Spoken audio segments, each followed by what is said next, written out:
Hello, everyone, and welcome to today's edition of Horse's Mouth Live, the Extraordinary Advisor Show. My name is Ellen Rogin, and as always, I have great information from you brought to you by amazing experts, and I'm so excited about our show today. We have a friend of mine from Australia, all the way from down under, to provide incredible information, to have a conversation about how do we prime our mind for success. Her area of expertise is productivity joy, and I love how she brings joy to every interaction that she has, and how we're going to talk about that today. So let me tell you about our guest expert today. Today we have Simi Rayat, who is an award-winning global business psychologist, a widely published international author. Over the last 2 decades, Simi has worked with hundreds of leaders and business owners to 10x their leadership impact. And I think leadership impact is something so important for advisors to think about, but I don't think that's normally how the industry thinks about the work that you do, but you're actually impacting your clients, of course, your team, and being an amazing leader is so important for business success. Simi's been recognized as one of Australia's top leadership coaches. Her clients include Fortune 500 companies, multinational financial and professional service firms, and scaling financial enterprises in Australia and the UK. Simi's the founder of a thriving psychology consulting and coaching practice called simirayat.com, and the former founder and owner of Minds for the Future. She's a regular thought leader on Forbes, a keynote speaker and facilitator. And to add on top of that, her husband apparently is super handsome, which I have not yet met him. And she's got 2 gorgeous young boys, which I have no doubt about. So Simi, welcome. I'm so glad that you're here with us today.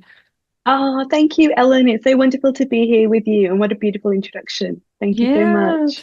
I'm so excited. So I know you have a new book coming out in September, and we're recording this ahead of that, called Productivity Joy, Be Effective and Feel Energized in 5 minutes a day. How awesome is that, to just boost our mindset and our energy in that short amount of time? And I know in our conversations, you've talked about that you have this 5 Qs formula that you found so impactful for the advisors that you work with, the other types of entrepreneurs, and the work you do in corporations. So I'm really curious about how you develop that and what does it actually entail? Yeah, look, thank you, Ellen. The 5Qs formula I started to develop 4 years ago when I was living in the UK. It was pre-pandemic. And I actually found myself in a phase of life where I was juggling my own business, working crazy hours, managing a family. I've got 2 young boys, and life felt like a grind. It really felt stressful. I felt overwhelmed quite often. And when I was working with my clients, that a lot of them were leaders, managers, and business owners, I was hearing the same thing. They were also feeling that, oh my goodness, I feel stuck. I feel, caught in this daily kind of grind of work and home. And I really wish there was something that could help me at the start of my day that would prime my mindset so that I could achieve everything that I needed to do. Because as you know, Ellen, we all have these really long to-do lists, and quicker than we can tick something off, we've got 3 or 4 other things piling onto that list. And at the end of the day, it leaves you feeling really unsatisfied and unfulfilled. So, I thought to myself, well, hold on a second. One, I actually don't feel like I'm a joy to be around because I'm stressed and I'm burnt out and I'm not really living and thriving how I really wanted to be. And I've been a psychologist for 20 years, Ellen. I've been helping a lot of my clients thrive. But hold on a second, why was I not thriving? And that's when I realized that I wasn't actually using the tools that I knew to be able to really prime my mind. And then doing research, the research shows that, unfortunately, and it's very shocking, the statistics show that 82% of working professionals and business owners globally are feeling stressed, burnt out, and just exhausted. And when we feel like this, productivity completely declines. How can we do our best work and do what matters when we feel like this? Not only that, it's costing US organizations $1.9 trillion Wow. every year for this lack of productivity. And even more than that, Ellen, I really believe that it robs us all of our daily joy.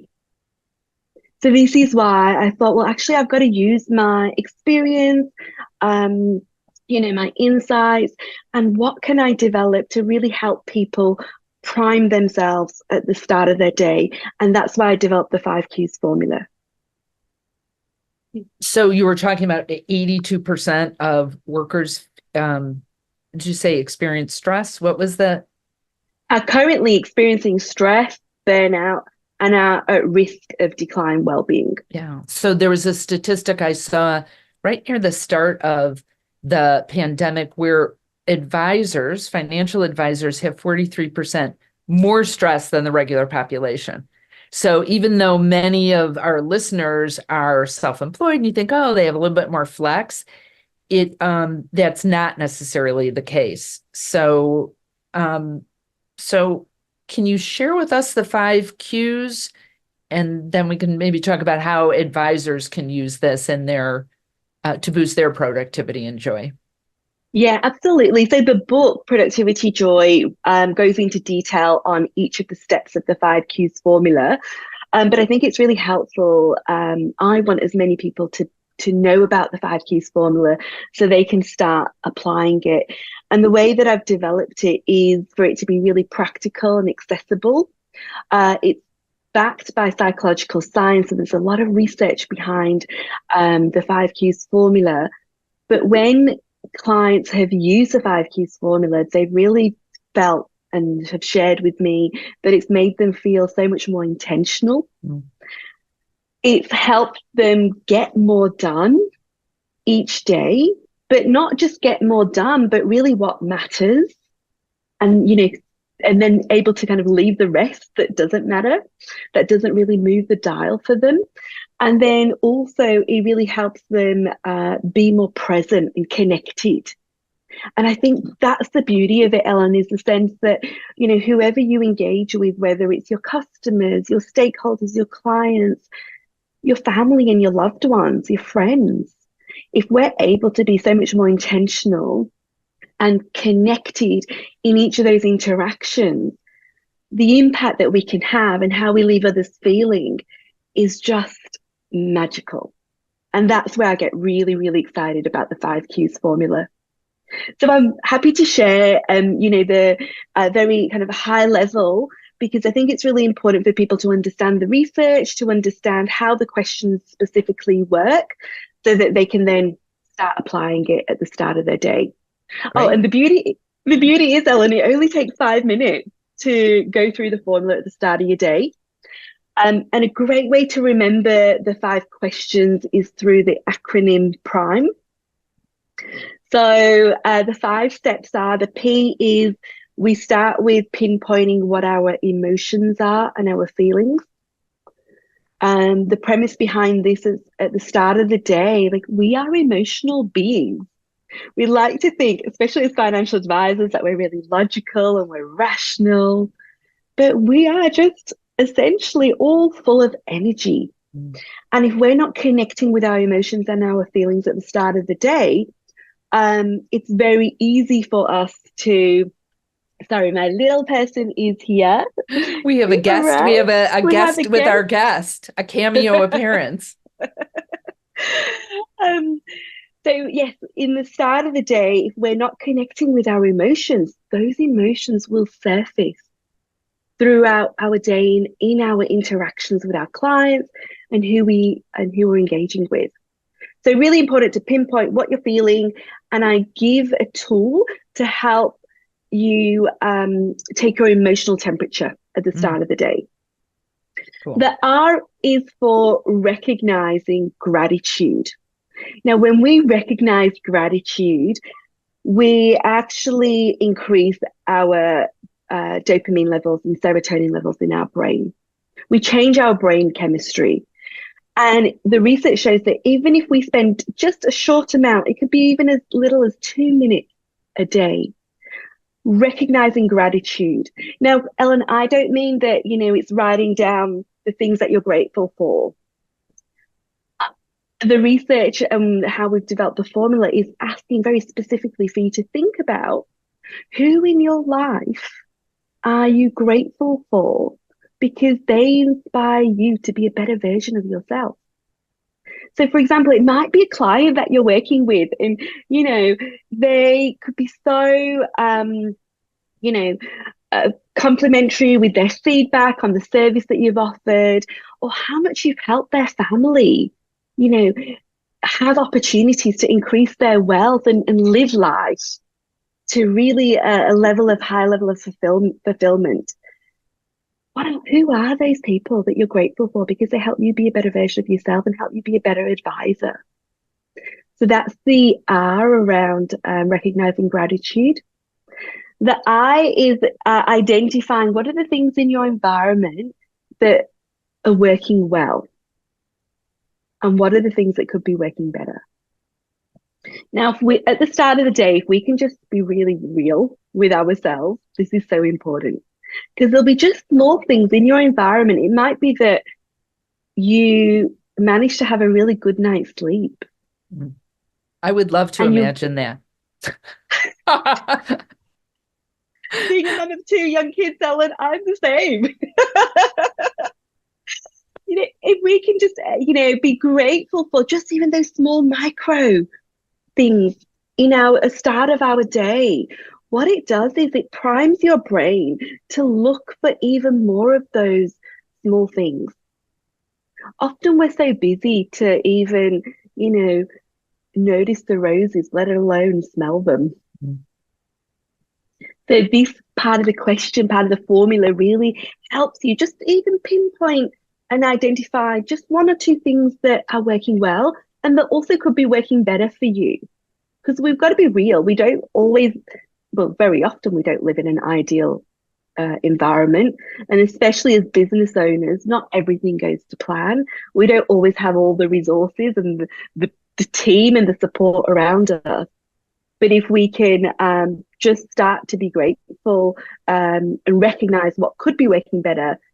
So that's the importance of asking yourself the question of what is working well and what could be working better.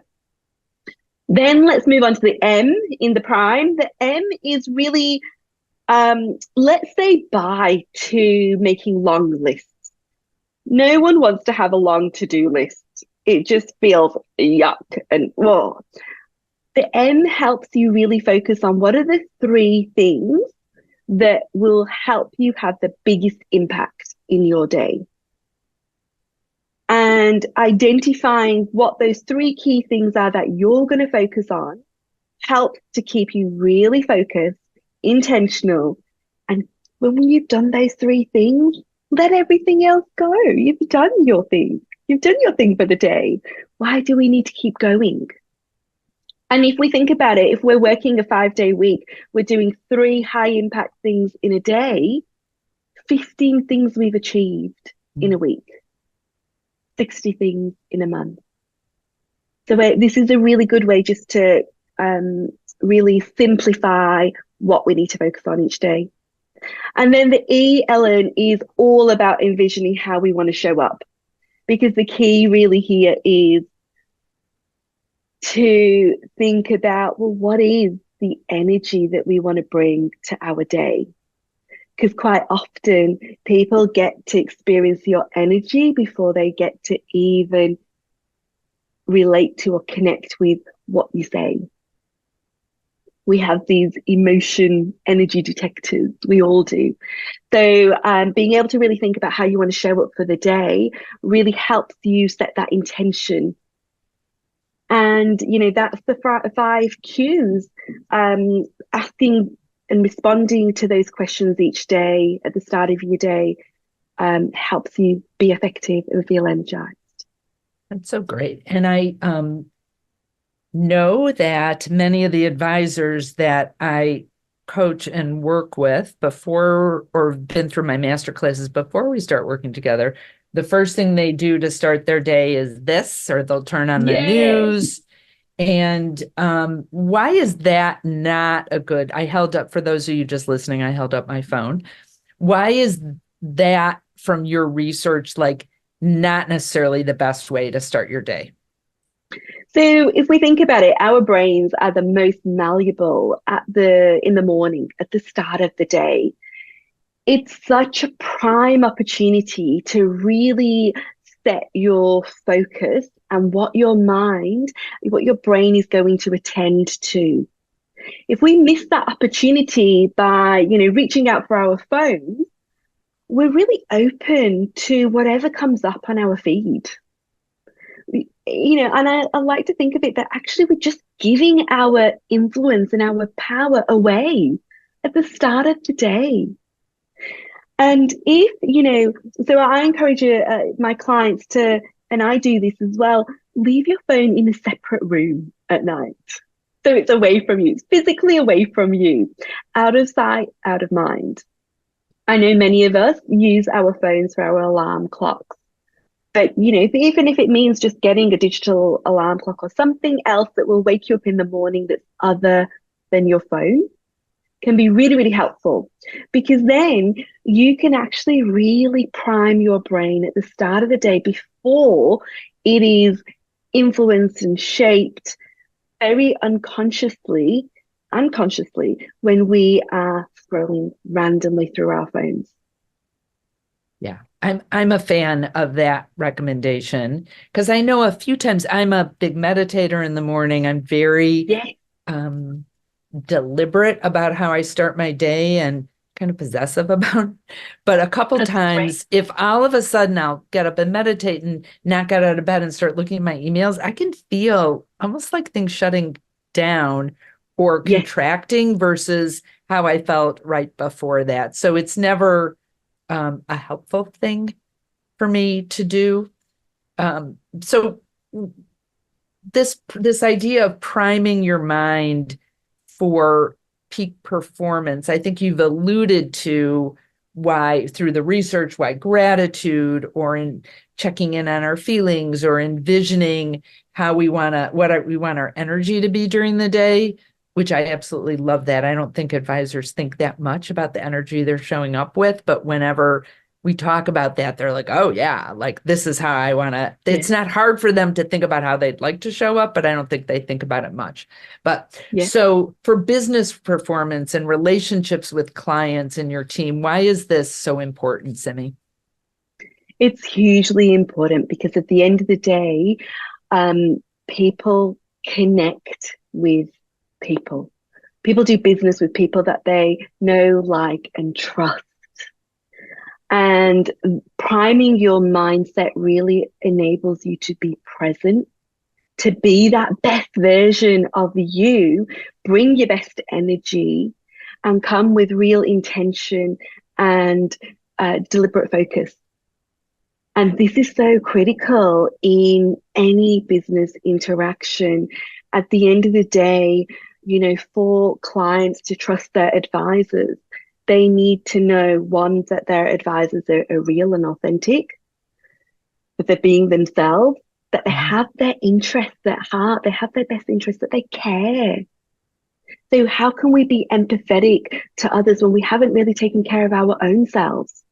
So the 5 Qs formula really helps you take care of your own self at the start of the day.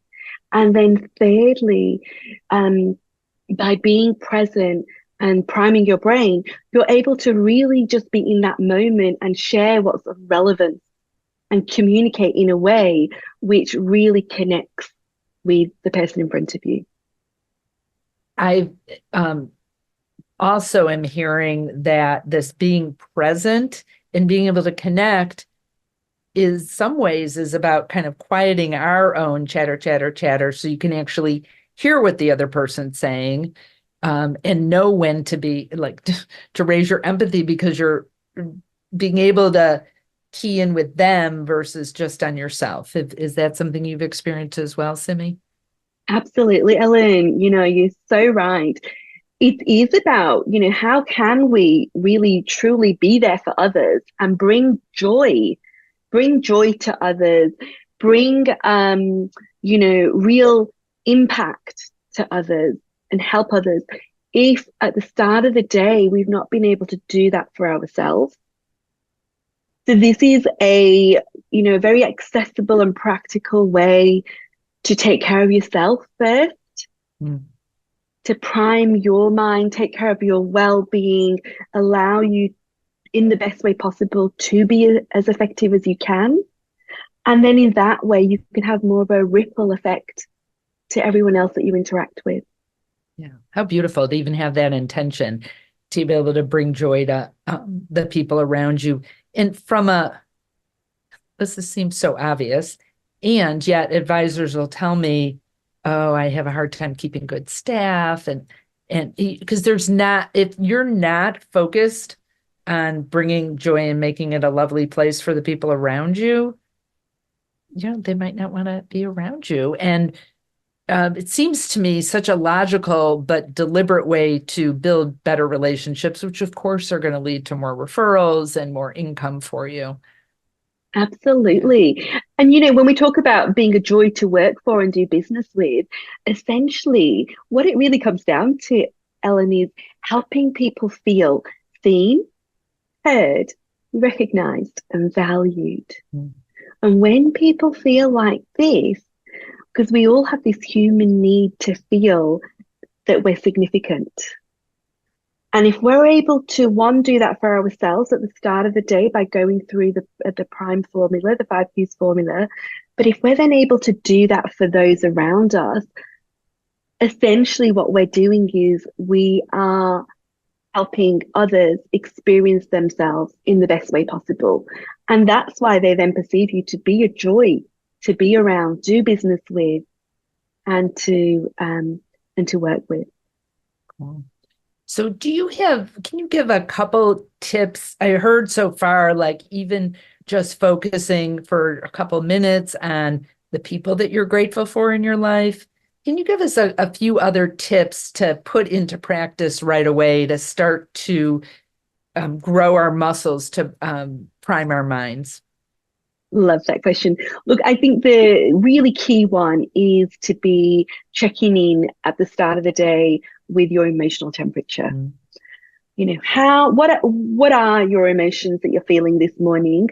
And how are you feeling? Because quite often when you ask someone, how are you feeling? I'm good. I'm fine. Yeah.